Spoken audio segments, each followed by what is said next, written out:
એ તારા વાંચવામાં નહીં આવ્યું હોય પણ છે. કાકા હું ચૂપ રહે. શિયાળાના શાસ્ત્ર પ્રમાણે એમ કીધું છે કે 6 વાગે ઉઠ્યા પછી હા 8 વાગ્યા સુધી રજાઈમાં આમથી આમ પડખા ફરવા હા એ મોર્નિંગ વોક માનવામાં આવશે. આવું કોણ કહે છે? શિયાળાનું શાસ્ત્ર છે. આ બધું ક્યારે બહાર પડે છે? હું તને આપીશ. જો એમાં કેવું લખ્યું છે, ભગવાને દરેકને કેટલા શ્વાસ લેવાના છે એ નક્કી કરીને જીવન આપેલું છે. હા બરાબર. નક્કી થયેલા શ્વાસથી વધારે એક પણ શ્વાસ લેવાતો નથી. બરાબર. હા બરાબર.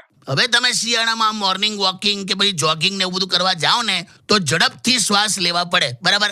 બરાબર. એટલે ઝડપથી શ્વાસ વપરાઈ જાય કરેક્ટ. તો પછી શું થાય? લાંબુ જીવન ટૂંકું થઈ જાય. હવે તને એવું છે કે હું એલો જતો રહું? ના ના એવું મેં ક્યાં કીધું? તાબાજી તું આખું શાસ્ત્ર વાંચ. હું તને બહુ ડિટેલમાં લખીશ બધું. એમાં ગોદડામાં પડી જ રહેવાનું એવું બધું છે ડિટેલમાં. આ મને શાસ્ત્ર જોઈશે હો. આપીશ હું તને એપ્રિલ મે માં આપી દઈશ. લખું